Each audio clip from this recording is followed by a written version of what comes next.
মানুষ 4 কোটি 5 কোটি লোক এর পক্ষে রায় দিয়েছে, এটাকে অ্যাভয়েড করতে হচ্ছে কোন ঋণের কারণে? বিএনপি জুলাই বিপ্লবকে ভুলে যেতে চায়, শুধু ভুলে যেতে চায় সেটাই নয়, বিএনপি ভুলে যেতে চাইলে ততটা সমস্যা ছিল না। বিএনপি জুলাই বিপ্লব এবং গণ অভ্যুত্থানের কথা জাতিকে ভুলিয়ে দিতে চায়। 4.5 কোটি থেকে 5 কোটির মতো মানুষ তার পক্ষে ভোট দিল। বিএনপি তো তখন ক্ষমতায় ছিল না। এই বিএনপি বিগত 17 বছর তারা শুধুমাত্র গণতান্ত্রিক অধিকার করেছে, আর আওয়ামী লীগ শুধুমাত্র তারা সংবিধানের দোহাই দিয়েছে। আমি গতকালকে খুব চিন্তিত, এই জন্য চিন্তিত ছিলাম যে আসলে বাংলাদেশে কি কোনো আইনমন্ত্রী নাই? এই সমস্ত সাবজেক্ট ম্যাটার, ডিসকাশনের সাবজেক্ট ম্যাটার হলো ল মিনিস্টার। পার্লামেন্টারি অ্যাফেয়ার্স, আইন, বিচার এবং সংসদ বিষয়ক একটা মন্ত্রণালয় আছে।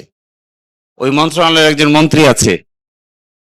ওই মন্ত্রণালয়ের সাবজেক্ট ম্যাটার এটা, যে কোন আইনের অধীনে, সংবিধানের কোন বিধানের অধীনে কি করে কোন বিষয়টা কিভাবে সেটেল করা হবে।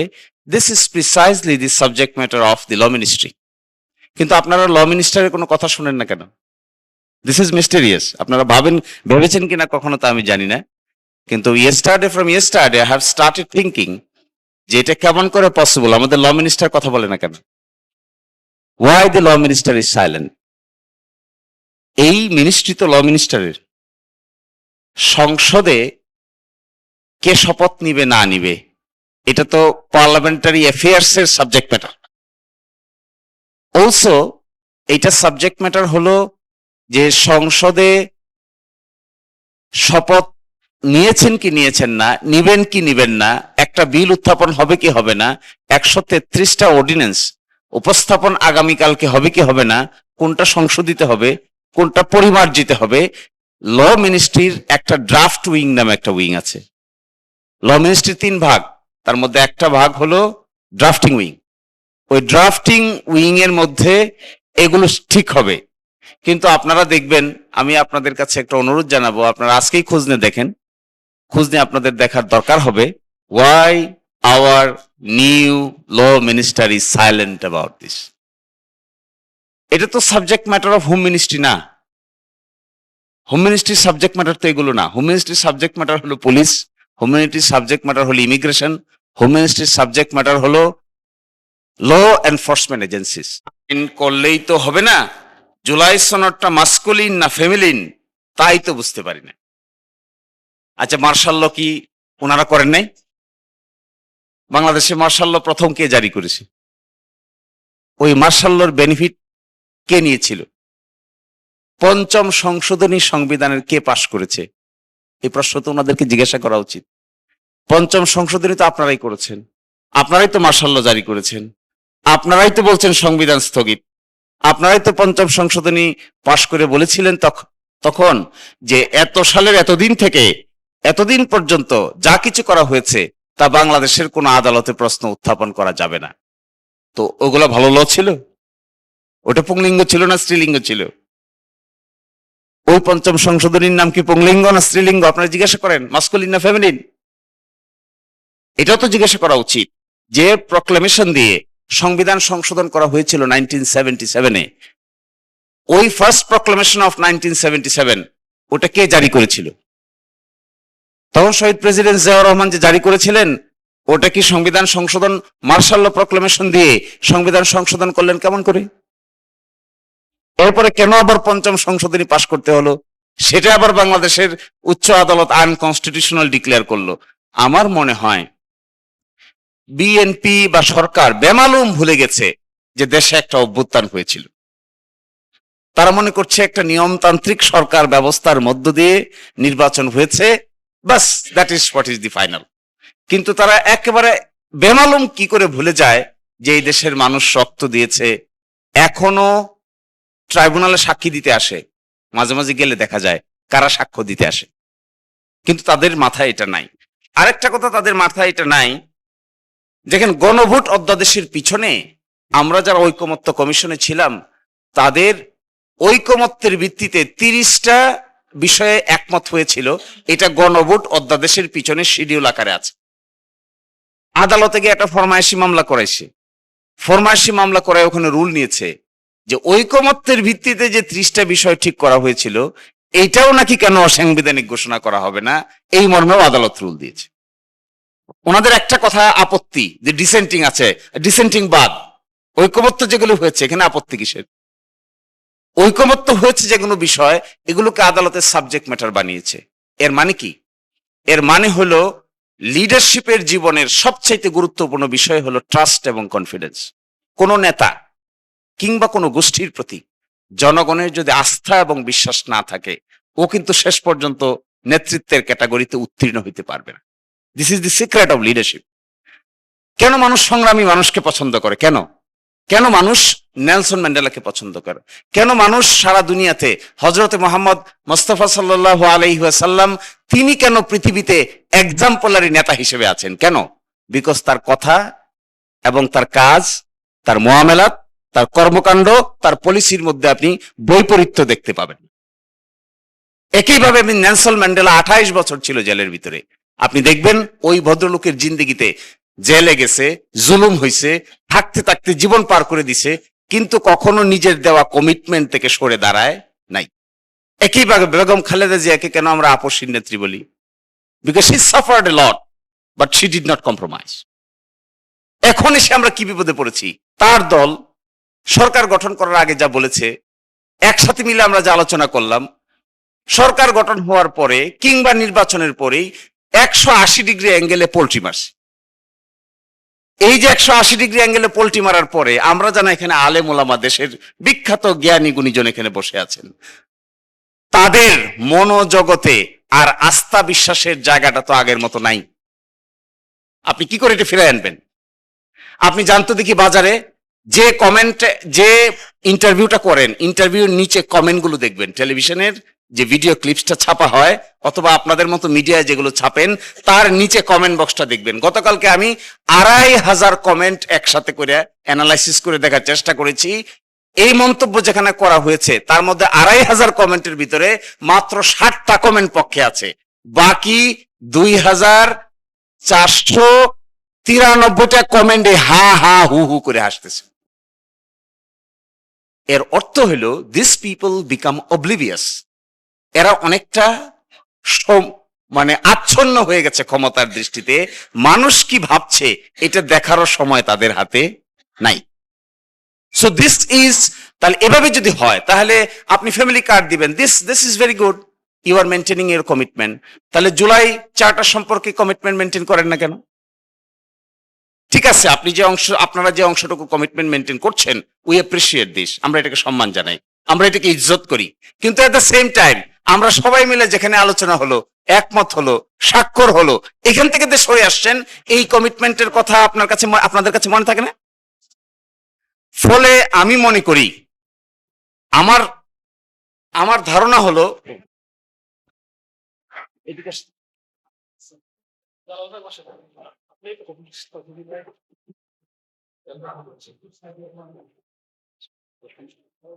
মামলাই করে আসি। তো এই জায়গায় আমার কথাটা লম্বা করব না, আমি শুধু এতটুকু বলি আপনাদেরকে, এই কথাগুলো বলে যে মিসট্রাস্ট ক্রিয়েট করা হয়েছে। গত পরশুদিন আমি বলেছিলাম যে চোর যখন বাড়িতে ঢোকে তখন একটা ছোট্ট ছিদ্র খুঁজে সে ঢোকে, কিন্তু যখন মালপত্র নিয়ে বেরিয়ে যায় তখন এই ছোট্ট ছিদ্র দিয়ে আর বেরোতে পারে না। তখন তাকে হাইদার দরজা খুলে বেরোয়, অথবা ভেঙ্গে বেরোয়, অথবা বড় ধরনের শীত কেটে বের হয়, কারণ তখন তার সাথে মালপত্র থাকে। আমার ধারণা সরকার এরকম একটা প্রবলেমের মধ্যে পড়েছে। তারা চোর হিসেবে ঢুকেছে হলো হাইকোর্টে গিয়ে একটা স্টেজ ম্যানেজড রুল নিয়েছে।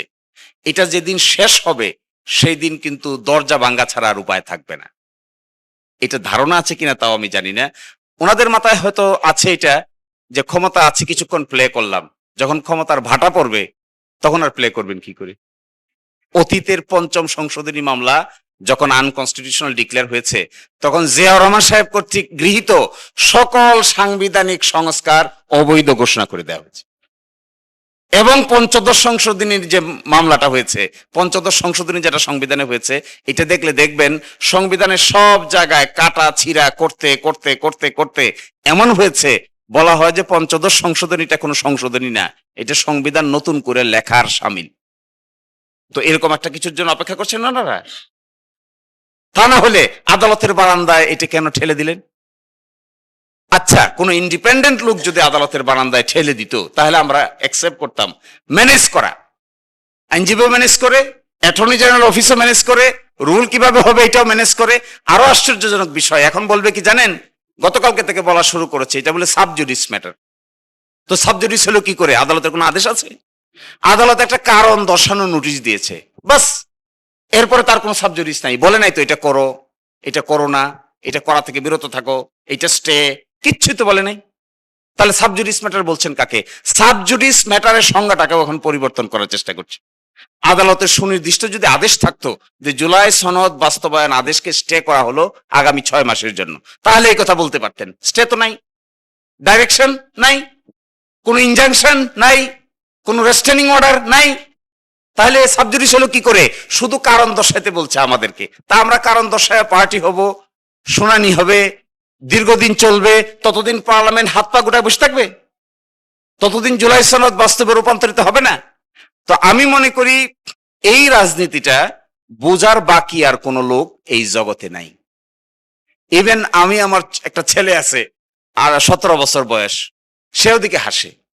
তা আমি জিজ্ঞেস করি যে বাবা হাসো কেন? কই যে আগে কি কইল, এই ভিডিওটা যেটা দেখাইলাম এটা ওই আমার দিছে। কই দেখেন এই লোকটা আগে কি বলে আর এখন কি বলে। তো তুমি হাসো কেন? তুমি এটা বুঝতে পারো? ইংলিশ মিডিয়াম স্কুলে পড়ে, সাধারণত এত খবর রাখার লোক এরা না, এরা হইলো জেনজি টাইপের, একেবারে আইডিয়াল জেনজি। তো তুমি হাসো কেন? কই look look what he saying. তো বললাম যে এটা কোথা থেকে পাইছো? কই আমার কাছে ফেসবুক ফিডে আসছে, দিস পারসন কে অমুক। তো হি সেই, তোমাকে না দেখলাম ওনার সঙ্গে তুমি আলাপ করতেছো, ওই যে ঐকমত্য কমিশনে আলাপ করতাম, ওনারা বিভিন্ন কথা বলতো, এই ভিডিওগুলো ওরা দেখতো, দেখে বলতেছে he is saying something 160 degree alter. আগে কি কইছে এখন কি বলে? আরে আগে বলছে গণভোটে যে রেজাল্ট হবে, রেজাল্ট যদি হাস্যসূচক হয় তাহলে প্রত্যেক সংসদ সদস্য এবং সংসদের উপর এটা মেনে নিতে বাধ্যকর হবে, এটা ছিল আগের কথা। এইবার এসে বলছে যদি সংসদ বসে, যদি এটা করা হয়, যদি ওইটা করা হয়, যদি সেটা করা হয়, তখন ভেবে দেখা যেতে পারে কি করা যাবে। এর মাধ্যমে সবচাইতে বড় অসুবিধা যেটা হয়েছে এটা হলো জুলাই অভ্যুত্থানের যারা শক্তি ছিল তাদের মধ্যে অনাস্থার পরিবেশ তৈরি হচ্ছে। That is what is the main damage. এটাই হবে জাতির জন্য সবচাইতে বড় ক্ষতির কারণ। একটা ফ্যামিলি কার্ড আপনি দিলেন কি দিলেন না, এটা একটা টাকা পয়সার ব্যাপার, কিন্তু জুলাই সনদ বাস্তবায়ন কেন্দ্রিক যে অভ্যুত্থানের বৃহত্তর শক্তিগুলো তাদের মধ্যে যদি অনাস্থার পরিবেশ তৈরি হয়, এইটা ওই শীত কেটে চুরিতে ঢোকার পরে মালপত্র নিয়ে দরজা ভাঙ্গে বাইর হওয়ার অবস্থার একটা দশা এখানে দেখা দিতে পারে। আমি এই মামলাটা হওয়ার পরে সরকারপন্থী বড় বড় আইনজীবীর সঙ্গে গিয়ে দেখা করেছি। দেখা করে আমি জিজ্ঞেস করেছি আপনি কি জানেন এই মামলা হয়েছে? কয় না, আমাদেরকে কেউ তো কনসাল্ট করেনি। আরেকজনকে জিজ্ঞাসা করলাম এটার সঙ্গে কি আপনি আছেন? বলে না, আমাদেরকে তো কেউ বলে নাই। যে তাহলে এই মামলা করলো কে? মামলাটা ডিজাইন হয়েছে কোথা থেকে? কে কোর্টে নিয়ে যাচ্ছে এই বিষয়গুলো? কয় যারা করছে তাদের সাথে গিয়ে যোগাযোগ করেন। আমি 100% শিওর সরকারের মধ্যে এই ধরনের মামলা মোকদ্দমা কেন্দ্রিক জুলাই সনদকে ঝুলিয়ে দেওয়ার ব্যাপারে এক ধরনের কোঅপারেশন এবং কোঅর্ডিনেশনের অভাব আছে। বিশেষ কোয়ার্টার, বিশেষভাবে এই জুলাই সনদ বাস্তবায়নের ক্ষেত্রে সঠিক পথ অবলম্বন করা হোক, এটা না চেয়ে কারো কারো ব্যক্তিগত খায়েশ কিংবা চিন্তা ভাবনার বহিঃপ্রকাশ আধিপত্যবাদের মতো আমাদের উপর চাপিয়ে দেওয়ার এক ধরনের বাস্তব নমুনা দেখা যাচ্ছে। তো আমি অনুরোধ করব, আমাদের সকলের দায়িত্ব হবে পার্লামেন্টের ভিতরে এবং বাইরে। এখনই মনে হয় সরকার দলীয় পার্লামেন্টারিয়ানরা, বিরোধী দলীয় পার্লামেন্টারিয়ানরা পার্লামেন্টে বসে মিটিং করছেন।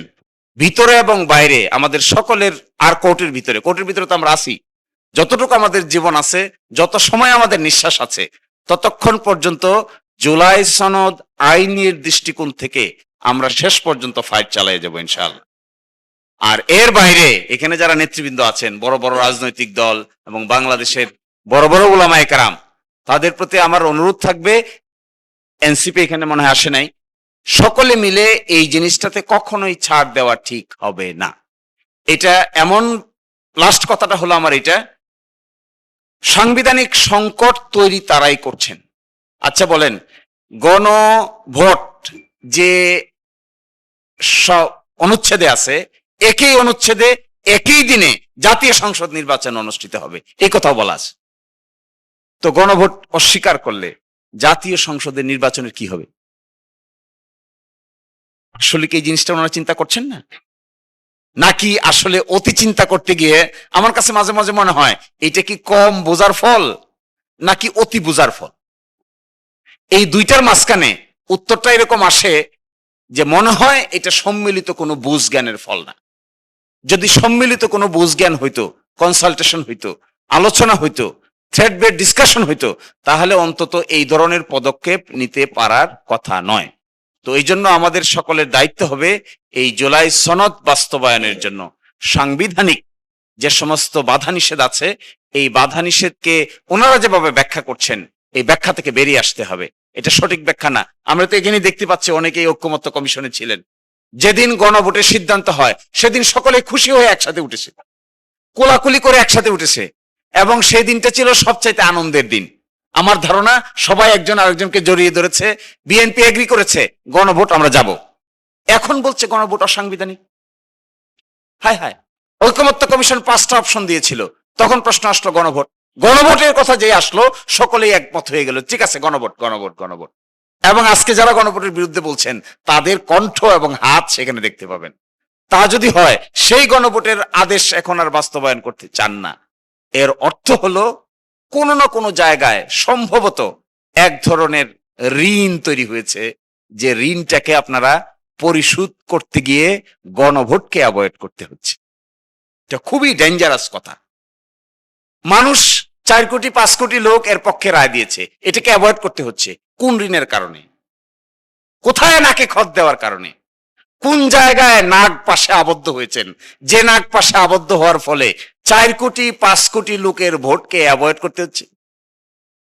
আর না হলে জনগণের দল বলেন, আপসহীন নেত্রীর দল বলেন, শহীদ প্রেসিডেন্ট জিয়াউর রহমানের দল বলেন, বর্তমান তারেক রহমান সাহেবের দল বলেন, প্রাইম মিনিস্টার, কোনো এক জায়গায় মানুষের দলেই যদি বলেন, মানুষের ভোটের কথাই যদি বলেন, তাহলে 5 কোটি লোকের ভোটকে যদি অ্যাভয়েড করে বিশেষ কোনো জিনিস অ্যাচিভ করতে চান, তখন একজন রিজনেবল মানুষ এই প্রশ্ন উত্থাপন করবে যে 5 কোটি লোকের চাইতেও বেশি গুরুত্বপূর্ণ এজেন্ডা, আইডিয়া, চিন্তা কোন জায়গায় লুকায়িত আছে যা 5 কোটি লোকের চাইতেও বেশি গুরুত্বপূর্ণ? তা যদি লুকায়িত থাকে তাহলে তা পাবলিশ করেন, তখন মানুষ অ্যানালাইসিস করে তাহলে এটা কি ম্যানেজড ভোট, এটা কি রিগিং ভোট, এটা কি কোনো জায়গায় খত দেওয়ার ভোট, এটা কি 2-3 জন উপদেষ্টা ওই দল থেকে এই দলে আসার সিমটম কিনা, এই সমস্ত কথা তো মানুষ আলোচনা করবেই।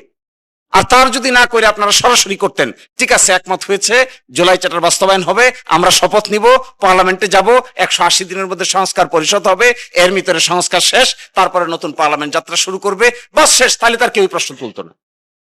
কেউ তো এই প্রশ্ন তোলার ক্ষমতাই পাইতো না যে তাহলে আপনাদের নাকে খতটা কোন জায়গায় দিয়েছেন। আমার কাছে মনে হয় এই 180 ডিগ্রি অ্যাঙ্গেলে ঘুরে যাওয়ার পিছনে যদি কোনো বৃহত্তর শক্তি বা গ্রুপ এর উপরে আসর বিস্তার করে থাকেন, আর সেটা আপনাদের নির্ভরতা হয়, তাহলে ওই নির্ভরতা সময়ের প্রেক্ষাপটে বাংলাদেশের বৃহত্তর জনশক্তির বাইরে গিয়ে আপনাদেরকে অবস্থান নিতে হবে। That would be very difficult. এবং গতকালকে বেশ কয়েকটা জায়গায় আমি দেখেছি নতুন প্রজন্ম, ইভেন মহিলারা, আলট্রা মডার্ন মহিলারা, তারা সিরিয়াসলি বলছেন যে আসলে কি কারণে, কোন পিছুটানের কারণে আমাদের দেওয়া হা ভোটকে নিগেট করে দিয়ে ভিন্ন একটা জিনিসকে চেপে ধরতে হচ্ছে, ওটা কি? আমি আপনাদেরকে অনুরোধ করব, আপনারা ইনভেস্টিগেটিভ জার্নালিজমের ক্ষমতা যাদের আছে, যাদের এই পরিমাণ দক্ষতা আছে, তারা এটা খুঁজবেন। যা হচ্ছে এটা কিন্তু আসল ঘটনা না, পিছনে কি কারণে এটা হচ্ছে এটাই আসল ঘটনা।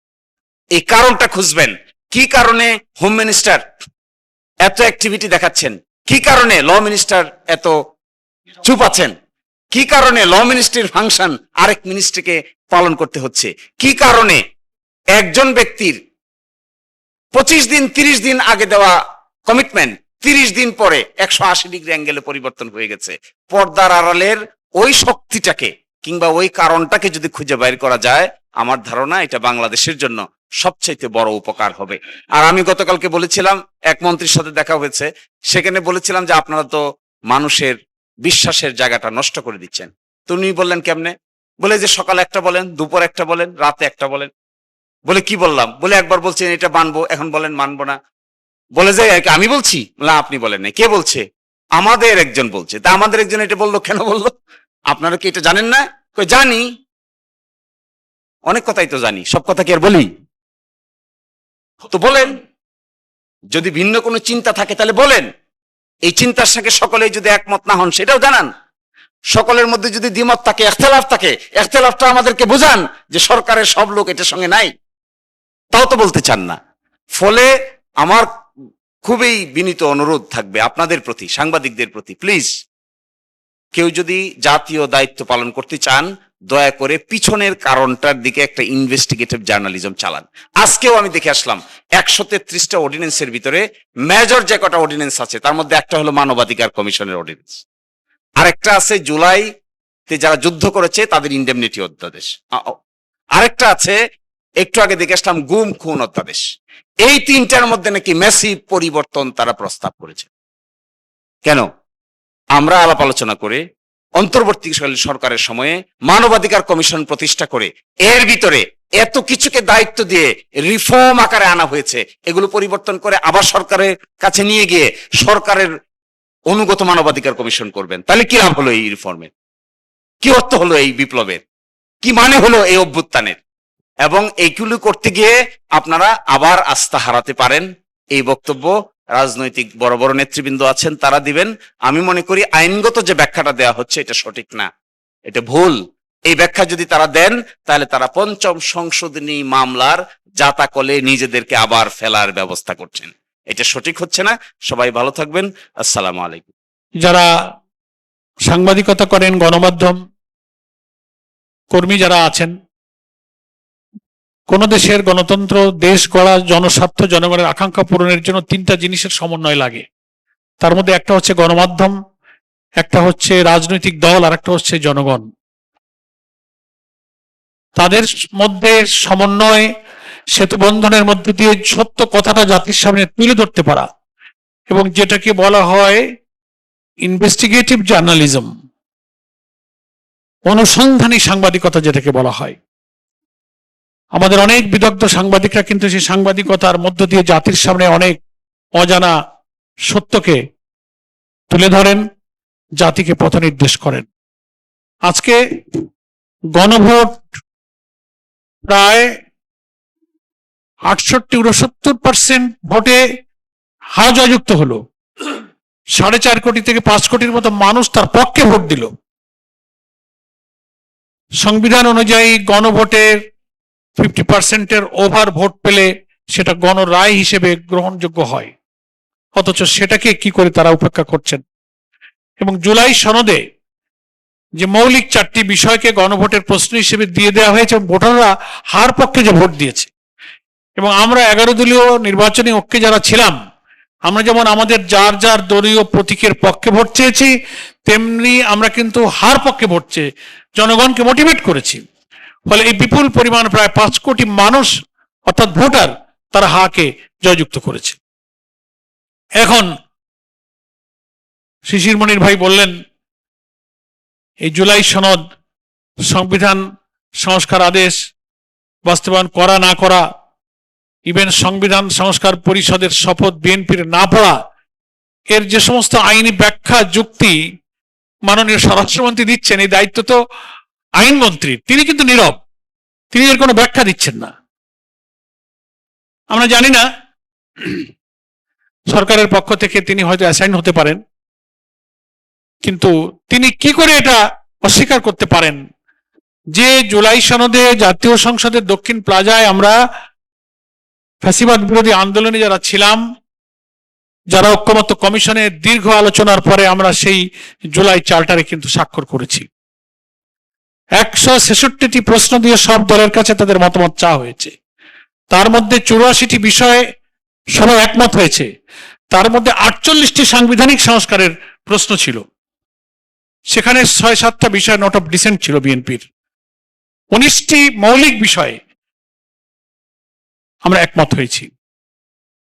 সারা দুনিয়াতে নোট অফ ডিসেন্টের ব্যাখ্যা হলো যে কোন ফোরাম, কোন অথরিটি, কোন মিটিং এর সকলের মতের সাথে একটা ভিন্ন মত। তা ঠিক আছে, 20 জন একটা মত দিয়েছে, আমি একা একটা ভিন্ন মত পোষণ করেছি, দ্যাট ওয়াজ রেকর্ডেড, সেটা রেকর্ড আছে যে আপনি এই মতটা মানেন না, এটুকুই শুধু ওখানে মূল্যবান। তার অর্থ এই না যে আপনার ভিন্ন মতটা বাকি 30 জনকেও মানতে হবে। তো সেই নোট অফ ডিসেন্ট সহকারে কিন্তু এই গণভোটে বিষয়গুলো কিন্তু উপস্থিত করা হয়েছে। তো 5 কোটি মানুষ ভোট দিয়ে জয়যুক্ত করলে সেখানে আপনার একটা দলের ভিন্ন মতে তো কোনো মূল্য নেই। এই জন্যই বলা হয়, তাকে সংবিধান বিশেষজ্ঞ, রাজনৈতিক বিশ্লেষকরা বলেন যে will of the people is sovereign power. জনগণের অভিপ্রায় হচ্ছে সর্বোচ্চ আইন।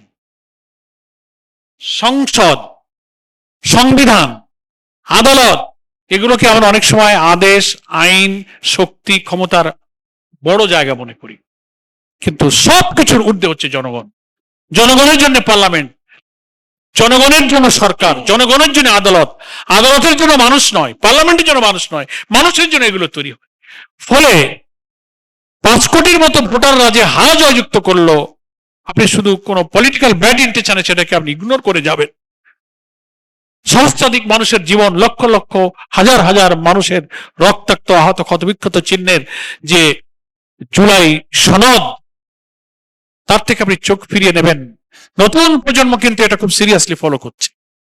5ই আগস্ট থেকে আমাদের শিক্ষা নিতে হবে। জনগণের আকাঙ্ক্ষার সাথে যারাই অবিচার করবেন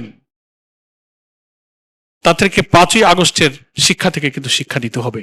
আমরা এর চেয়ে কঠিন কথা আজকে রোজার দিনে আর বলতে চাই না।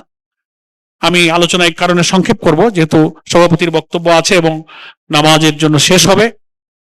জাতীয় সংসদে বিরোধী দলের নেতার সভাপতিত্বে এখন যে বিরোধী দলের সংসদীয় দলের যে সভা চলছে, সেখানে আজকে এখানে সংবিধান সংস্কার পরিষদের শপথ যে বিএনপি নেয়নি, এখানে সংবিধান সংস্কার পরিষদের যে গঠন প্রণালী জুলাই চার্টারে বলা আছে ঐক্যমত্য কমিশন থেকে, সেখানে বলা আছে যে নির্বাচনের 30 দিনের মধ্যে সংবিধান সংস্কার পরিষদের অধিবেশন ডাকতে হবে। 60 জন সদস্য সম্মত হলে তারা শেষ অধিবেশন ডাকতে পারবে। শপথ নেওয়ার সুযোগ এখনো বিএনপির আছে সংবিধান সংস্কার পরিষদের। জাতিকে কোনো জটিলতার দিকে ঠেলে না দিয়ে তারা জাতির প্রতি, জাতির আকাঙ্ক্ষার প্রতি, জনগণের আকাঙ্ক্ষার প্রতি তারা সম্মান দেখাতে পারেন। এ বিষয়ে বিরোধী দলীয় সংসদ সদস্যরা আলোচনা করছেন, সেখানে একটা কমিটি গঠনের পরামর্শ এসছে। ওনারা কালকের অধিবেশনের শুরুতে রাষ্ট্রপতির ভাষণের ইস্যু, সংবিধান সংস্কার পরিষদের ইস্যু, জুলাই সনদ অনুমোদনের ইস্যু নিয়ে খুব গুরুত্বপূর্ণ আলোচনা করছেন। আশা করি জনগণের ভোটে নির্বাচিত জনপ্রতিনিধিরা আগামী কালকের সংসদ অধিবেশন শুরু হলে তারপর যখনই ভাষণ হোক, যখনই অধিবেশনগুলো চলুক, তারা জনগণের আকাঙ্ক্ষা আশা করি জাতীয় সংসদে তারা ইনশাল্লাহ পূরণ করতে পারবে। আমরা সে আশাবাদ ব্যক্ত করছি। এবং এখনো সংসদ অধিবেশন শুরুর আগের দিনে সরকারি দল বিএনপি, যারা ফ্যাসিবাদ বিরোধী আন্দোলনে আমাদের সহযোদ্ধা ছিলেন, সংস্কার কমিশনে আমরা দীর্ঘ সময় একই সঙ্গে চেষ্টা করে আমরা বিদ্যমান রাষ্ট্র সংস্কার করে একটা নতুন বাংলাদেশ গঠনের জন্য একমত হয়েছি, স্বাক্ষর করেছি। সেখানে সংবিধানে নেই তাই শপথ পড়বো না, কেন এই জুলাই চার্টারেই তো জুলাই এই সংবিধান সংস্কার পরিষদের শপথের বিধান করা আছে, শপথনামা উল্লেখ আছে শেষ পৃষ্ঠায়। এবং জুলাই সনদে পরিষ্কার বলা আছে যে জুলাই চার্টারের প্রত্যেকটি বিষয়ে এই দলের স্বাক্ষরকারী দলগুলো সব পুরোপুরি বাস্তবায়ন করতে তারা বাধ্য থাকবে। একথাও সেখানে উল্লেখ আছে যে এই বিষয়ে আদালতে কোনো প্রশ্ন তোলা যাবে না। অথচ ইনডাইরেক্টলি বিএনপি কিন্তু আদালতে বিষয়টাকে নিয়ে গেছেন। যদিও প্রশ্ন করলে ওনারা বলছেন কে আদালতে এই মামলাটা কে নিল, কে এর বাদী, আমরা তো জানি না। কিন্তু লয়ার যারা, অ্যাটর্নি জেনারেল অফিস থেকে যাদেরকে ডিক্টেট করা হয়েছে, সব কথা তারা অফিসিয়ালি বলেন, আমাদেরকে তারা বলে দিয়েছে তোমরা মুখ খুলবে না, তোমরা চুপ থাকো, যা হয় হোক। ইনডাইরেক্টলি কিন্তু তারা চাচ্ছে যে জিনিসটাকে সাবজুডিস বলে আদালতে ঝুলিয়ে দেওয়া হোক। কিন্তু কোন জিনিসটাকে সাবজুডিস বলে অ্যাডভোকেট শিশির মণি কিন্তু তার ব্যাখ্যা দিয়েছেন। কি বলে, আদালত তো না স্টে করেছে, না ইনজাংশন দিয়েছে, না বাতিল করেছে, ওগুলো হলে সেটাকে সাবজুডিস বা বিচারাধীন বলা যায়। জাস্ট একটা রুল দিয়েছে, রুলের পার্ট যারা তারা এর জবাব দেবে। এটার কারণে কোনো বিষয়কে সাবজুডিস নামে ঝুলিয়ে দিয়ে সংখ্যাগরিষ্ঠতার জোরে পার্লামেন্টে এই জুলাই সনদের আলোচনাকে লম্বা করে এটাকে গৌণ করে ফেলার একটা পরিকল্পিত যে চক্রান্ত বা চেষ্টা জাতির সামনে দৃশ্যমান হচ্ছে, আমরা এতে দারুণভাবে উদ্বিগ্ন। আজকের গোলটেবিলে এই গণভোটের যে যথার্থতা এবং এটার বাস্তবায়ন আর এ নিয়ে জনগণের যে উদ্বেগের কথা গোলটেবিলের আলোচ্য বিষয়ে নির্ধারণ করা হয়েছে, আমি মনে করি এটা অত্যন্ত যথার্থ এবং সময় উপযোগী। এই জন্য বাংলাদেশ খেলাফত মজলিসকে, বাংলাদেশ জামাত ইসলামের পক্ষ থেকে আমি আন্তরিকভাবে মোবারকবাদ জানাচ্ছি এবং কৃতজ্ঞতা জানাচ্ছি। আলোচনা দীর্ঘ না করে আমি আবারও আবেদন জানাবো, এখনো সংবিধান সংস্কার পরিষদের শপথ নেবার সুযোগ আছে। আগামী কাল বা পরশু হয়তো 30 দিন শেষ হয়ে যাবে। দয়া করে বিএনপির মাননীয় সংসদ সদস্যগণ সংবিধান সংস্কার পরিষদের সদস্যের শপথ গ্রহণ করুন। জুলাই চার্টারকে আপনারা সেই পরিষদে আলোচনা করুন, সংবিধানের অংশ হিসেবে তফসিলে এটাকে অন্তর্ভুক্ত করুন এবং জুলাই সনদে বর্ণিত ঐক্যমত হয়ে যাওয়া প্রত্যেকটি বিষয় বাস্তবায়ন করে আপনাদের দায়িত্ব আপনারা সম্পন্ন করুন। তারপর আপনারা মেম্বার অফ পার্লামেন্ট হিসেবে পরবর্তী দায়িত্ব আপনারা পালন করবেন। তাহলেই আমাদের জনগণের আকাঙ্ক্ষা, রক্ত দিয়ে গড়া জুলাই সনদের প্রতি মানুষের যে আকাঙ্ক্ষা সেটা বাস্তবায়ন হবে। এটি জাতীয় দায়িত্ব, এটি নাগরিক দায়িত্ব, এটি রাজনৈতিক দায়িত্ব, এটি সাংবিধানিক দায়িত্ব, এটি সংসদীয় দায়িত্ব। জনগণের এই অভিপ্রায়কে আপনারা মূল্য দেবেন এই আশাবাদ ব্যক্ত করে উপস্থিত সকলকে আবারও ধন্যবাদ জানিয়ে আমি আমার বক্তব্য এখানেই শেষ করছি। মহান আল্লাহ তাআলা এই জাতির রাজনৈতিক সাংবিধানিক সংকট থেকে মুক্ত করে আমাদের জুলাই চেতনা এবং গণতান্ত্রিক চেতনায় সামনে এগিয়ে চলার তৌফিক দান করুন। আমিন। ওমা তৌফিক ইল্লা বিল্লাহ। আসসালামু আলাইকুম ওয়া রাহমাতুল্লাহি ওয়া বারাকাতুহু। বাস্তবায়নে অনীহা, উদ্বিগ্ন নাগরিক সমাজ শীর্ষক আজকের এই গোলটেবিল বৈঠকে উপস্থিত সম্মানিত নেতৃবৃন্দ, বাংলাদেশ জামায়াতে ইসলামীর সেক্রেটারি জেনারেল জনাব অধ্যাপক মিয়া গোলাম পরোয়ার, উপস্থিত আছেন বাংলাদেশ লেবার পার্টির সম্মানিত চেয়ারম্যান জনাব মুস্তাফিজুর রহমান ইরান, উপস্থিত অন্যান্য নেতৃবৃন্দ, সম্মানিত সাংবাদিক বৃন্দ, সুধী মহল, আমরা আজকের এই সময়ের প্রয়োজনীয় গোলটেবিল আলোচনার মাধ্যমে জাতির কাছে একটি স্পষ্ট বার্তা দিতে চাই। সরকারের কাছেও আমরা আমাদের অবস্থান স্পষ্ট ব্যক্ত করতে চাই যে জুলাই সনদ বাস্তবায়নের ক্ষেত্রে এবং গণভোটের রায় কার্যকর করা নিয়ে সরকারের পক্ষ থেকে প্রকাশিত এবং তাদের যেই কর্মকৌশল আমাদের কাছে স্পষ্ট হচ্ছে, এই বিষয়ে আমরা অত্যন্ত কঠোর একটা অবস্থানে যেতে বাধ্য হচ্ছি। আমরা বিএনপিকে আমি বলতে চাই যে বিএনপির সাথে আমাদের দীর্ঘ রাজনৈতিক সখ্যতার ইতিহাস রয়েছে।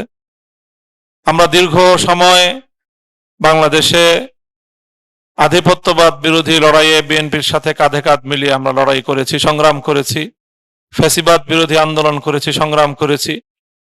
অতীতে আমরা একসাথে জোট করেছি, একসাথে সরকার গঠন করেছি, আমাদের অনেক ইতিহাস রয়েছে। বিগত নির্বাচনেও এই ত্রয়োদশ সংসদ নির্বাচনকে কেন্দ্র করেও আমাদের দল বাংলাদেশ খেলাফত মজলিস বিএনপির সাথে আমরা সমন্বয় করে একসাথে নির্বাচন করারও চিন্তায় ছিলাম। আমরা একটা দীর্ঘ সময় পর্যন্ত আমরা বিএনপির সাথে জোটবদ্ধ হওয়ার চিন্তাটা পজিটিভ ভাবেই দেখছিলাম, কিন্তু কেন আমরা সেখান থেকে সম্পূর্ণ বিরোধী একটি অবস্থানে গেলাম সেটা জাতির কাছে আমরা আগেও পরিষ্কার করেছি, আবারও আজকে বলছি। যখনই আমরা দেখেছি যে বিএনপি এই জুলাই সনদকে কার্যকর করার ক্ষেত্রে, তার চেয়েও বড় করে বলতে গেলে জুলাই বিপ্লবের স্বীকৃতি প্রদান করার ক্ষেত্রে বিএনপির গড়িমসি, আমাদের কাছে মনে হয়েছে যে এত মানুষের রক্ত, 1.5 সহস্রাধিক তাজা প্রাণের শাহাদাতের বিনিময়ে অর্জিত এই বিপ্লব, 30 সহস্রাধিক বাংলার দামাল সন্তানদের যুদ্ধাহতদের তাদের যে করুণ অবস্থা, তাদের যে পঙ্গুত্ব, তাদের যে অসহায়ত্ব, এখনো পর্যন্ত তারা হাসপাতালের বিছানায় ছটফট করছে। চিরতরে দৃষ্টিশক্তি হারিয়ে অন্ধত্ব বরণ করেছে অসংখ্য মানুষ। ভয়াবহ ইনজুরি নিয়ে তারা বিপ্লবের সাক্ষী হয়ে বাংলাদেশের প্রত্যন্ত অঞ্চলে ছড়িয়ে ছিটিয়ে আছে। এই রক্তের সাথে গাদ্দারি করে আমরা নিজেদের স্বার্থের রাজনীতি করতে পারি না। এই জায়গাটা থেকেই আমরা আশঙ্কা করেছিলাম নির্বাচনের আগেই বিএনপি প্রথমে গণভোটে সম্মত ছিল না। গণভোটে সম্মত হয়ে আমরা বলেছিলাম যে গণভোটটা আগে হোক, জাতীয় সংসদ নির্বাচনটা পরে হোক। বিএনপি সেটা নিয়ে মাঠ গরম করলো, সরকারের উপর চাপ প্রয়োগ করলো এবং শেষ পর্যন্ত গণভোট এবং সংসদ নির্বাচন একই দিনে করলো। তখনই আমাদের মনে শঙ্কা ছিল যে বিএনপি এই জাতীয় দুরভিসন্ধি আটতে পারে এবং আমাদের নির্বাচনের পরে আমাদের শঙ্কা বাস্তবায়িত হলো এবং বিএনপি ইউটার্ন নিল, বিএনপি পল্টি মারলো এক কথায় বলতে গেলে। শিশির মনির ভাই প্রশ্ন তুলে গেছেন যে কেন বিএনপি জুলাই বিপ্লবের কথা বেমালুম ভুলে গেল, বা আসলেই কি বেমালুম ভুলে গেল? আমার কাছে এটা পরিষ্কার উত্তর যে হ্যাঁ, বিএনপি জুলাই বিপ্লবকে ভুলে যেতে চায়। শুধু ভুলে যেতে চায় সেটাই নয়, বিএনপি ভুলে যেতে চাইলে ততটা সমস্যা ছিল না। বিএনপি জুলাই বিপ্লব এবং গণ অভ্যুত্থানের কথা জাতিকে ভুলিয়ে দিতে চায়। কেন ভুলিয়ে দিতে চায়? কারণ এই জুলাই বিপ্লবের সফলতার অপর পৃষ্ঠে একই সাথে অঙ্গাঙ্গিভাবে জড়িয়ে আছে বিএনপির নেতৃত্বের ব্যর্থতার এক করুণ ইতিহাস। বিএনপির রাজপথে 15 বছর তাদের রাজপথের নেতাকর্মীরা যেভাবে গুম খুনের শিকার হয়েছে, হত্যাকাণ্ডের শিকার হয়েছে, বিএনপির নেতাকর্মীদের যেই পরিমাণ রক্ত বাংলার মাটিতে ঝরেছে, অথচ বিএনপির নেতৃত্বের আমি বলবো তাদের কাপুরুষতা, ক্ষেত্র বিশেষে অসততার কারণে, পর্দার অন্তরালে আপোষকামিতার কারণে বিএনপির মাঠ পর্যায়ের এই বিশাল তাদের যেই ত্যাগ এবং কুরবানি, এটা ব্যর্থ হয়েছে।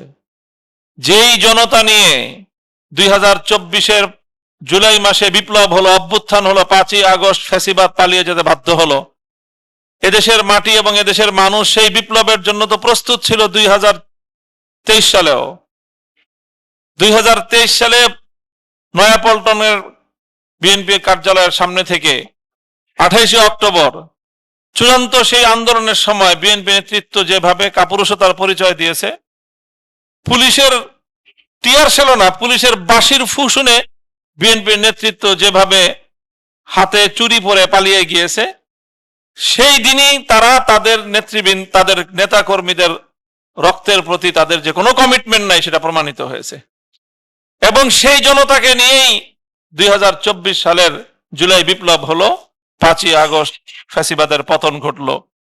তো কাজী 5ই আগস্টের এই পতনে বিএনপি নেতৃত্বের এই ব্যর্থতার এই চিত্র অত্যন্ত উৎকটভাবে জাতির সামনে প্রমাণিত। বিএনপি এই ব্যর্থতার ইতিহাস মুছে ফেলতে চায়। এই জন্যই বিএনপি শুধুমাত্র 5ই আগস্ট একটা দিন তারা মানে ঘটনার আকস্মিকতায় জুলাই বিপ্লবকে তারা ওন করেছে এবং অকপটে তারা স্বীকার করেছে যে হ্যাঁ, এই ছোট ছোট মাসুম বাচ্চাদের রক্ত আমাদেরকে ফ্যাসিবাদের হাত থেকে মুক্তি দিল। কান্না করে ফেলেছিলেন রুহুল কবির রিজভী সাহেব সহ ওনারা। আর 5ই আগস্টের রাতের বেলায় শুয়ে শুয়ে তারা চিন্তা করেছে যে আজকে যে আমরা এইভাবে জুলাই বিপ্লবকে স্বীকৃতি দিলাম, কাজটা কেমন হলো। তারপরে ওই রাতের বেলায় তারা সিদ্ধান্ত নিয়েছে যে এইভাবে জুলাই বিপ্লবের ছাত্র জনতাকে এইভাবে ক্রেডিট দিলে আমাদের নেতৃত্বের যে ব্যর্থতা সেটা প্রকারান্তরে স্বীকার করে নেওয়া হয়। 6ই আগস্ট থেকেই বিএনপির এই পল্টিবাজি শুরু হয়েছে এবং সেই 6ই আগস্ট থেকে শুরু হতে হতে আজকের এই 2026-এর ফেব্রুয়ারিতে এসে সেটা 180 ডিগ্রি পর্যন্ত উল্টো পথে তারা গিয়েছে।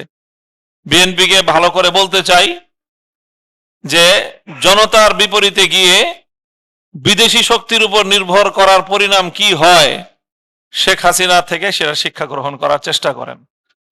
আমরা চাই না বেগম জিয়ার সন্তান শেখ হাসিনার আনুগত্য করুক। আমরা চাই না বেগম জিয়া এবং শহীদ জিয়াউর রহমানের সন্তানের পরিণাম শেখ হাসিনার মতো হোক, এটা আমরা চাই না। কাজেই গণভোটের যে রায়, 68% মানুষ গণভোটে হ্যাঁ ভোট দিয়েছে, আর বিএনপি ধানের শীষে ভোট পেয়েছে ইঞ্জিনিয়ারিং এর পরেও 50%-এর কম। তা আপনারা 50%-এর কম জনগণের ম্যান্ডেট নিয়ে 68% জনগণের ম্যান্ডেটের বিরুদ্ধে লড়তে চান, এতটুকু রাজনৈতিক বোধ তো থাকা উচিত। যদি এটা নিয়ে বেশি বাড়াবাড়ি করেন তো দেখবেন এদেশের মানুষ আবার সেই পিআর পদ্ধতির দিকে নতুন আন্দোলন শুরু করবে।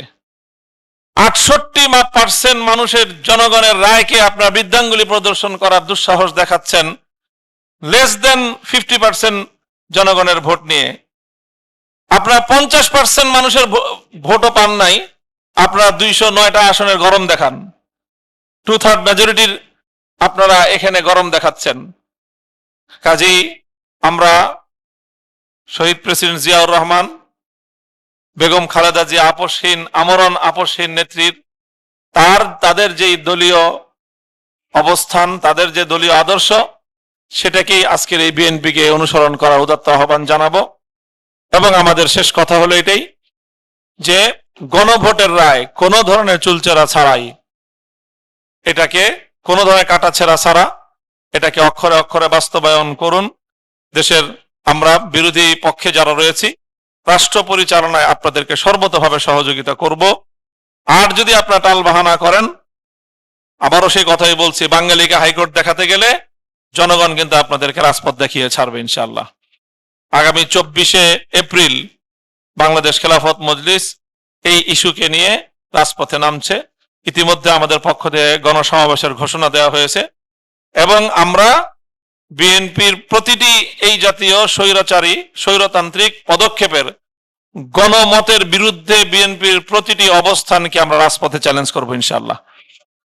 আমি আপনাদের সকলকে আন্তরিক অভিনন্দন জানিয়ে, আপনারা যারা আজকে আমাদের এই কর্মসূচিতে অংশগ্রহণ করেছেন, সকলকে আন্তরিক কৃতজ্ঞতা জ্ঞাপন করে বক্তব্য শেষ করছি। ওয়া আখিরু দাওয়ানা আলহামদুলিল্লাহি রাব্বিল আলামিন।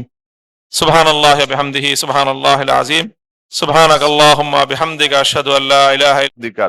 এই বিএনপি বিগত 17 বছর তারা শুধুমাত্র গণতান্ত্রিক অধিকার করেছে, আর আওয়ামী লীগ শুধুমাত্র তারা সংবিধানের দোহাই দিয়েছে।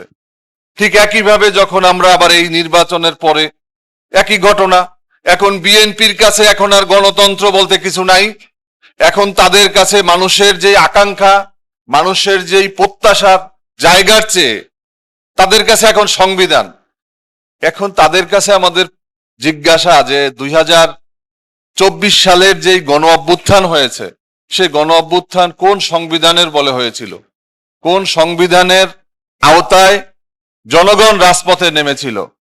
21 তারিখে তো মির্জা ফখরুল ইসলাম আলমগীর নিজেই বলেছিলেন যে এই যে ছাত্রদের যে আন্দোলন, এই আন্দোলনের সাথে আমাদের কোনো সম্পর্ক নাই।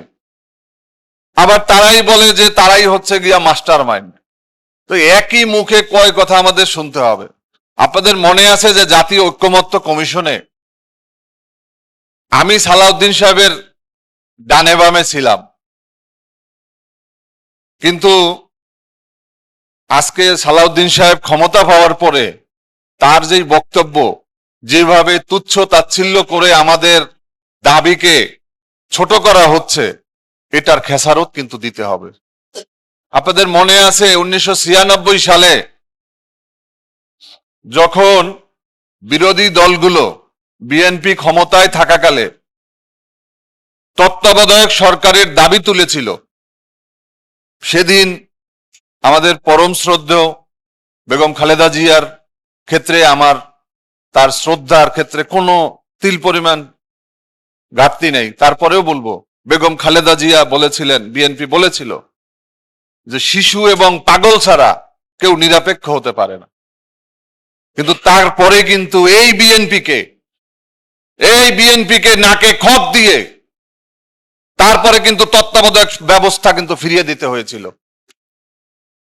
আজকে আবার নতুন করে সারা বাংলাদেশে তারেক রহমান সাহেব থেকে শুরু করে বিএনপির সমস্ত নেতারা ক্যাম্পিং করলেন হ্যাঁ ভোটের পক্ষে। সবাই বললেন যে আপনারা সবাই হাতে ধানের শীষে যেভাবে ভোট দিবেন তেমনি ভাবে আপনারা হাতে ভোট দেবেন। হ্যাঁ জয়যুক্ত হলো। আমরা ভেবেছিলাম যে স্বাভাবিকভাবে আমরা যেমন পুরো 17 বছর ফ্যাসিবাদের বিরুদ্ধে আন্দোলন সংগ্রাম করেছি, আমরা সবাই মিলে মনে হয় একটা জনকল্যাণ রাষ্ট্র, জন আকাঙ্ক্ষার রাষ্ট্র, এদেশের মুক্তিযুদ্ধের যেই চেতনা ছিল, আমাদের 24-এর যেই চেতনা, সবগুলোকে আমরা বাস্তবায়নের জন্য সহজ একটা উপায় আমাদের হবে। কিন্তু নির্বাচনের পরে প্রথম দিন যেদিনে সংসদ সদস্য হিসাবে তারা শপথ নিলেন, তাদেরকে যে আহ্বান নির্বাচন কমিশন করলো যেই চিঠিতে, ওই চিঠির ভিতরে উল্লেখ ছিল দুটি শপথের কথা। একটা হচ্ছে গণভোটের সেই সংবিধান সংস্কার পরিষদের শপথ, আর একটা ছিল গিয়া 13 জাতীয় সংসদ নির্বাচনে এমপি একজন সংসদ সদস্য হিসাবে শপথ। কিন্তু তারা একটা গ্রহণ করলেন আর একটা করলেন না। এই একটা গ্রহণ করার পরে বিএনপির বক্তব্য হলো যে সংবিধান সংস্কার পরিষদ এটা সংবিধানে নাই। তাহলে তো এই যে নির্বাচন 2024 সালের পরে সংবিধান মোতাবেক নির্বাচন হওয়ার কথা 2029 সালে, এইটা হচ্ছে সংবিধানের ধারা। এই সংবিধানকে যদি আপনারা মানেন, তাহলে এই যে নির্বাচনটি হয়েছে, এই নির্বাচনটি সংবিধানের দৃষ্টিতে অবৈধ। অন্তর্বর্তীকালীন সরকার অবৈধ। আজকে যিনি প্রধানমন্ত্রী হয়েছেন তিনি অবৈধ। আগামীকালকে যে সংসদ অধিবেশন হবে তাও অবৈধ। তাহলে আমাদের চলার রাস্তা হচ্ছে জুলাই আন্দোলনকে শ্রদ্ধা জানানো, জুলাইয়ের যেই সনদ, জুলাইয়ের যেই অর্জন, আমাদের গণ অভ্যুত্থানে যেই সরকার উদ্যোগ নিয়ে যে জাতীয় ঐক্যমত্য কমিশনের মাধ্যমে যেই সিদ্ধান্ত নিয়েছে, সেই সিদ্ধান্তের আলোকে গণভোট হয়েছে, সেই গণভোটের রায়কে বাস্তবায়নই হচ্ছে এই সংসদের প্রধান এবং একমাত্র কাজ শুরুতেই করতে হবে। যদি এর বাইরে যায় তাহলে সমস্ত কিছু এবং দেশ একটা সাংবিধানিক সংকটের মধ্যে পড়বে। আগামীকালকে আমরা বিশ্বাস করতে চাই যে বিএনপি বাংলাদেশের সবচেয়ে মজলুমতম একটি রাজনৈতিক দল। তাদের অনেক নেতাদেরকে গ্রেপ্তার করা হয়েছে, হামলা মামলা নির্যাতন নিপীড়ন গুম আয়নাগরে তারা ছিলেন। আজকে তারা সেই জুলাইয়ের প্রতি তাদের অবদান নেই এ কথা আমরা কখনো বলার সুযোগ নেই, তাদের অবশ্যই ছিল। কিন্তু আজকে তাদের নেতাদের মুখে যেই অমীয় বাণীগুলো শোনা যাচ্ছে, এই বাণীগুলো আমরা কিছুদিন আগে আওয়ামী লীগের নেতাদের মুখে শুনেছি। তাদের যেই কর্মকাণ্ড সেগুলো আওয়ামী লীগের কাছে ছিল, এগুলো তাদের কাছে আজকে আমরা দেখতে পাচ্ছি। এটা আমাদের জুলাইয়ের পরিবর্তন নয়, এটা জুলাইয়ের আকাঙ্ক্ষা না, এটা এদেশের মানুষ বিএনপির কাছে বা আমরা যারা ফ্যাসিবাদ বিরোধী আন্দোলন সংগ্রামে ছিলাম আমাদের কাছে প্রস্তাব তারা প্রত্যাশা করে না। আমি আমার বক্তব্য শেষ করব, পরিশেষে বলতে চাই যে জুলাই সনদকে বাস্তবায়ন করুন। আগামীকালকে সংসদ অধিবেশন শুরু হওয়ার প্রথমেই আপনারা সংবিধান সংস্কার পরিষদের একজন সদস্য হিসাবে শপথ নিন। 180 দিনের মধ্যে এই যে সংস্কার কার্যক্রম এটাকে বাস্তবায়ন করুন এবং এই সংবিধানের আলোকেই আপনাদের সামনে পথ চলতে হবে। আর একটা বিষয় আমরা লক্ষ্য করেছি যে এই সর্বোচ্চ আদালতে এই জুলাই সনদ নিয়ে, গণভোট নিয়ে, এটা নিয়ে চ্যালেঞ্জ করা হয়েছে। সেদিন এই সালাউদ্দিন আহমেদ, মির্জা ফখরুল ইসলাম আলমগীর সাহেবরা দক্ষিণ প্লাজায় জাতীয় সংসদের আমরা স্বাক্ষর করেছি সবাই যে আমরা এই সনদের বিরুদ্ধে আমরা অবস্থান নেব না, এই সনদকে আমরা আইনের মুখোমুখি করব না, এটাকে আমরা চ্যালেঞ্জ দেব না। তো আজকে আপনি একই মুখে কয়টি কাজ করলেন। তারেক রহমান সাহেবের উপরে বলবো, আপনার উপরে আমাদের যথেষ্ট আস্থা আছে যে আপনি, আশা করি যে আপনি দেশকে সুন্দর পথে নেবেন, সাংবিধানিক ধারা নতুন করে সৃষ্টি করবেন। হাসিনার যেই সংবিধান, সেই সংবিধান বেগম খালেদা জিয়া বলেছিল আমরা ক্ষমতা পেলে এই সংবিধানকে ছুঁড়ে ফেলবো। আমরাও বলেছিলাম যে 72-এর সংবিধান সেই কাটাছেঁড়া করতে করতে এই সংবিধান একটা ধেত্রা খাতার মতো অবস্থা হয়ে গিয়েছে। এই সংবিধান থেকে আমাদের দেশ চলতে পারে না, এটা আমাদের আকাঙ্ক্ষা না, এটা 18 কোটি মানুষের প্রত্যাশা না। আপনাদের সবাইকে ধন্যবাদ। আল্লাহ হাফেজ। বাংলাদেশ জিন্দাবাদ, বাংলাদেশ লেবার পার্টি জিন্দাবাদ। সেখানে আমরা দেখছি যে আমরা নানা ধরনের তর্কে জড়িয়ে পড়ছে।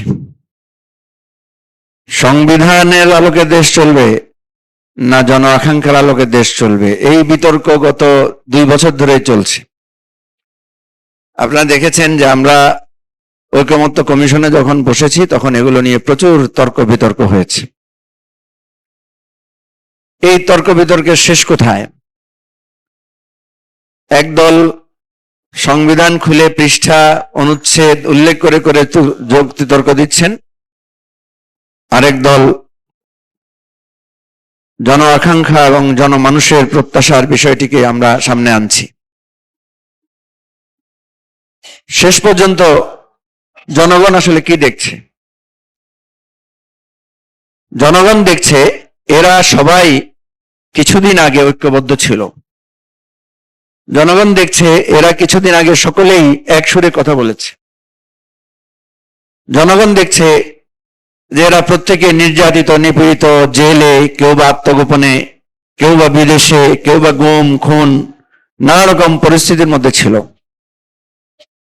জনগণ দেখেছে এদের হাতে হাত কড়া, জনগণ দেখেছে এদের শরীর রক্তাক্ত, জনগণ দেখেছে দেয়ালে দেয়ালে পোস্টার, অমুকের মুক্তি চাই, রক্তের হত্যার জবাব দেবে বাংলাদেশ। জনগণ দেখেছে বৈষম্যের বাংলায় স্বৈরাচারের ঠাঁই নাই। জনগণ দেখেছে, আমরা বলেছি। কিন্তু আজকে সেই জনগণই দেখছে যে এই যারা একসাথে ছিল তাদের মধ্যে আজকে বিভক্তি। এই বিভক্তিটা কি নিয়ে? আমরা দেখলাম ঐকমত্য কমিশনে বিএনপি তো তখন ক্ষমতায় ছিল না, কিন্তু তাদের আচরণ, কথাবার্তা, যুক্তি, তর্ক সবকিছু এমন যে তারাই ক্ষমতায় যাচ্ছেন। ক্ষমতায় গেলে প্রধানমন্ত্রীর ক্ষমতা খর্ব হয়ে যাবে, ক্ষমতায় গেলে সংসদ কিভাবে কার্যকর করতে পারবে না, এগুলো নিয়ে তাদের খুব বেশি কনসার্ন ছিল। আর মনে হচ্ছে যে বাকিরা সবাই আমরা সংসদ কিভাবে অকার্যকর করা যায়, প্রধানমন্ত্রীর ক্ষমতা কিভাবে খর্ব করা যায়, এ নিয়ে আমরা কাজ করছি। প্রিয় ভাই ও বন্ধুগণ, আমি কালকে একটা আলোচনায় বলেছিলাম যে এখন যদি কেউ পাকিস্তানের হাইকোর্টে মামলা করে যে বাংলাদেশের মুক্তিযুদ্ধ বৈধ হয়েছে না অবৈধ হয়েছে, সাংবিধানিক হয়েছে না অসাংবিধানিক হয়েছে, পাকিস্তান হাইকোর্ট কি রায় দিবে? নিশ্চয়ই রায় দিবে যে বাংলাদেশের মুক্তিযুদ্ধ যেটা হয়েছে এটা পাকিস্তান সরকারের বা রাষ্ট্রের বিরুদ্ধে একটা ষড়যন্ত্র ছিল, বা এটা পাকিস্তানের সংবিধান বিরোধী কাজ হয়েছে। কি বলেন, এটা দিবে না? এটা দেওয়াটাই তো স্বাভাবিক। 21শে ফেব্রুয়ারিতে যে আমাদের ভাষা সংগ্রামেরা 144 ধারা ভঙ্গ করেছে, এই 44 ধারা ভঙ্গ করা কি আইনি হয়েছে না বেআইনি হয়েছে? নিঃসন্দেহে বেআইনি হয়েছে। কিন্তু বাংলাদেশের ইতিহাসে ওই 21শে ফেব্রুয়ারি 144 ধারা ভঙ্গ করা আমাদের মুক্তি সংগ্রামের গৌরবোজ্জ্বল অধ্যায়ের নাম। বাংলাদেশের ইতিহাসে 71 সালে স্বাধীন বাংলাদেশের জন্য অকাতরে প্রাণ বিলিয়ে দেয়া আমাদের বাংলাদেশের লাল সবুজ মানচিত্রের প্রতিটি অক্ষরের সম্মানের, মর্যাদার, ঐতিহ্যের নাম। তাহলে আমরা তো এই ফয়সালাগুলো আগেই করেছি, এই হিসাবটা আমরা আগেই করেছি। এরশাদের দুর্দণ্ড শাসনের প্রতিবাদে বুকের মধ্যে গণতন্ত্র মুক্তি চাই লিখে যে নূর হোসেন জীবন দিয়েছিল, তাকে যে গুলি করা হয়েছে, সেই গুলির অর্ডারে কি লেখা ছিল? সেই গুলির অর্ডারে লেখা ছিল যে আইন শৃঙ্খলা ভঙ্গ করার জন্য তারা আসছিল, এই জন্য পুলিশ গুলি করতে বাধ্য হয়েছে, এটাই তো লেখা ছিল। কিন্তু নূর হোসেনের বুকের সেই তপ্ত বুলেট, রক্তের স্রোতধারা দিয়ে আমরা গণতন্ত্রকে মুক্ত করেছিলাম। সেই জন্য এখনো সবাই মিলে আমরা সেই গণতন্ত্র মুক্তির উৎসব আয়োজন আমরা পালন করে থাকি। সুতরাং 24-এর গণ অভ্যুত্থান কোন সাংবিধানিক বিতর্ক দিয়ে তৈরি হয় নাই। 24-এর গণ অভ্যুত্থান কোন ধারা, উপধারা, অনুচ্ছেদ, উপ অনুচ্ছেদের বিশ্লেষণ দিয়ে তৈরি হয় নাই। এই কথায় আগে সবাইকে একমত হইতে হবে। আমরা প্রশ্ন করেছিলাম কোন অনুচ্ছেদ বলে বিএনপি নেতাদেরকে গুম করা হয়েছে? সালাউদ্দিন আহমেদকে যে সৌদি আরব পাঠালে ভালো হতো, পাঠানো হয়েছে ইন্ডিয়াতে। ওনাকে যে ইন্ডিয়াতে পাচার করা হয়েছে, এটা বাংলাদেশের সংবিধানের কোন আইনে কি লেখা ছিল? আর সংবিধানের কোন ধারায়, কোন হাইকোর্টের অর্ডার উনি বাংলাদেশে ফেরত এসেছেন? উনি বাংলাদেশ থেকে পালিয়ে গেছেন, বাংলাদেশ থেকে ওনাকে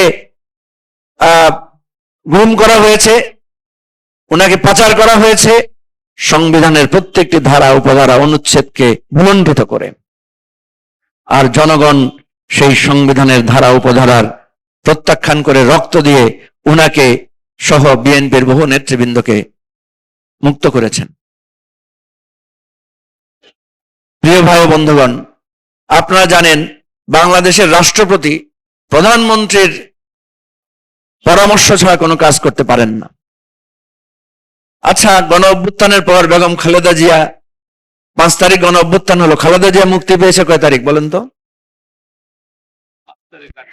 5 তারিখ রাত্রেই তো ওনার মুক্তির অর্ডারে স্বাক্ষর করেছেন রাষ্ট্রপতি।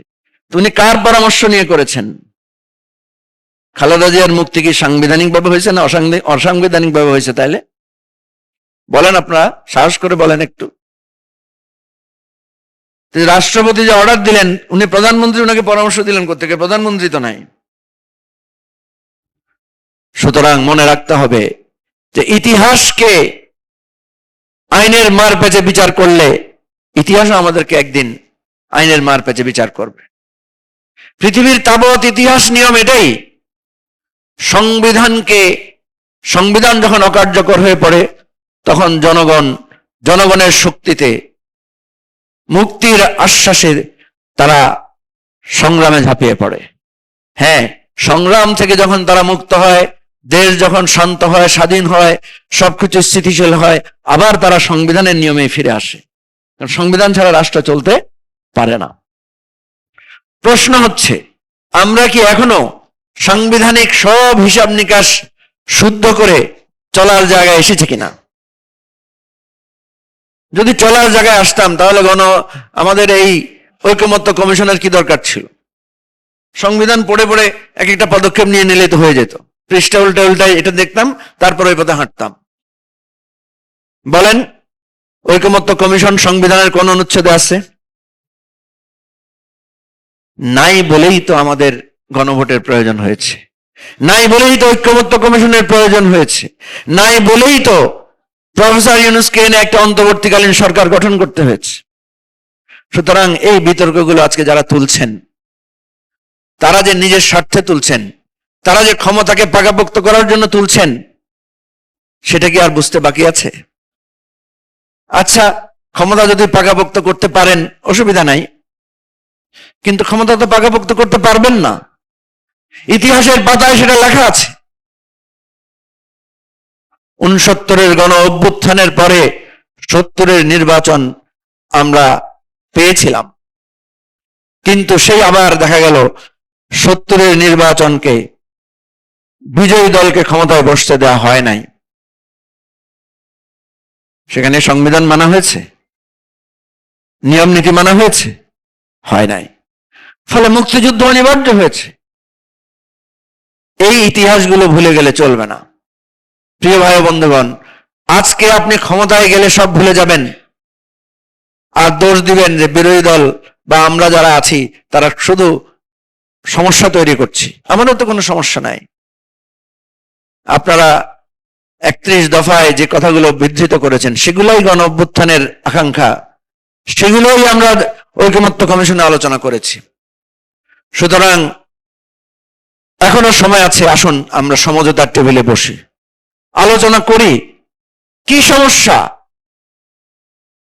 আপনারাই তো দ্বিকক্ষ বিশিষ্ট সংসদের কথা বলেছেন। দ্বিকক্ষ বিশিষ্ট সংসদ আমাদের সংবিধানের মৌলিক চরিত্রের পরিপন্থী, ফলে সংবিধান সংশোধন অনিবার্য। আপনারা জানেন সংবিধান সংসদ মৌলিক চরিত্র পরিবর্তন করতে পারে না। 1991 সালে সংবিধানের মৌলিক চরিত্র ছিল রাষ্ট্রপতি শাসিত শাসন। সেইটাকে যখন সংসদ পরিবর্তন করে সংসদীয় ব্যবস্থায় উপনীত হয়েছে, তখন গণভোট দিতে হয়েছে, জনগণের সম্মতি নিতে হয়েছে। এবারও সংবিধানের মৌলিক চরিত্র পরিবর্তনের প্রশ্ন এসেছে বেশ কয়েকটি ইস্যুতে। সেজন্যই তো আমরা গণভোটে গিয়েছি। বিএনপি গণভোটের জন্য সম্মত হয়েছে। প্রথম দিকে আপত্তি করলো, ইরান ভাইও সে আপত্তির মধ্যে ছিলেন, পরে চেঞ্জ হয়েছেন। তাহলে এই গণভোট আপনার সবাই মেনে নিলাম, ভোটে সবাই অংশগ্রহণ করলাম, ভোটে আমরা হ্যাঁ ভোটের পক্ষে সবাই প্রকাশ্যে প্রচারণা চালালাম। কেউ কেউ ভিতরে ভিতরে না ভোটের প্রচারণা চালিয়েছেন, সেটা আমাদের চোখে ধরা পড়েছে এবং আমাদের কাছে বহু প্রমাণ আছে। তারপরও প্রিয় ভাই বন্ধুগণ, আমরা এখন বলতে চাই, আমাদের আদালত, সংবিধান, সর্বোচ্চ সংবিধান হচ্ছে জনগণ, সর্বোচ্চ আদালত হচ্ছে জনগণের আদালত। আদালতের কাছে আমাদের প্রশ্ন যে এই রক্তদান, এই অভ্যুত্থান, এই লড়াই সংগ্রামের মধ্য দিয়ে আমরা যে বাংলাদেশটা অর্জন করতে চাই, যে জুলাই সনদে আমরা যে স্বাক্ষর করেছি, অঙ্গীকার করেছি, দেশের মানুষকে সাক্ষী রেখে যেই ডিসকাশন করে আমরা ঐকমত্য উপনীত হয়েছি, সেটা বাস্তবায়ন আমরা করব। যদি আপনারা না করেন, আমাদের প্রতিবাদ, আমাদের লড়াই সংগ্রাম অব্যাহত থাকবে। এবং যেই 64%, 65%, তারও বেশি জনগণ এই গণভোটের পক্ষে, এই জুলাই সনদের পক্ষে হাতে ভোট দিয়েছেন, আমরা সবাইকে আবার ঐক্যবদ্ধ করব। আমাদের অসমাপ্ত সংগ্রাম, আমাদের যেই রক্ত দেয়া শেষ, যাদের রক্ত দেয়া বাকি আছে তারা আবার রক্ত দেব, কিন্তু বাংলাদেশের যেই লক্ষ্য, সাম্য, মানবিক মর্যাদা, সামাজিক সুবিচার, সেই লক্ষ্যে বাংলাদেশকে কেউ ফিরিয়ে রাখতে পারবে না। লড়াই চলবে, সংগ্রাম অবিরাম, ইনশাআল্লাহ। সবাইকে ধন্যবাদ। আসসালামু আলাইকুম। মানুষ যে ন্যায় ভিত্তিক, ইনসাফ ভিত্তিক একটা সমাজ ব্যবস্থা, রাষ্ট্র ব্যবস্থা কায়েমের লক্ষ্য নিয়ে যে প্রস্তুতি নিয়েছিল গত 1-1.5 বছরে, সেটা একটা বিশেষ মহল, একটা বিদেশি রাষ্ট্রের সহযোগিতায় বাংলাদেশের মানুষের ক্ষমতাকে চিনিয়ে নিয়ে তারা ইচ্ছা মতো তাদের দিল্লির যে ইচ্ছা তা বাংলাদেশে বাস্তবায়ন করেছে। আমরা এই ধরনের ইঞ্জিনিয়ারিংকে, এই ধরনের তাদের যে কর্মকাণ্ড, এটাকে প্রত্যাখ্যান করি এবং নির্বাচনে যে ভোট দেখানো হয়েছে সেটাকে আমরা ঘৃণার সাথে প্রত্যাখ্যান করছি। আমরা সকাল 11টা থেকে 11:30 মধ্যে, আমি ব্যক্তিগতভাবে বলতে চাই যে আমি পরবর্তীকালের ঘোষণা অনুযায়ী মনে হয়েছে যে আমি 80,000 ভোট পেয়েছিলাম মাত্র 3.5 ঘন্টার মধ্যে। তাহলে পরবর্তী 4.5 ঘন্টা আমি কোন ভোট পেয়েছি কিনা সন্দেহ, একটা ভোটও না। এই সামান্য একটা এক্সাম্পল আমি আপনাদেরকে দিলাম। এর মধ্যে দিয়ে কি হলো? মূলত মানুষের ক্ষমতাকে কুক্ষিগত করা হলো।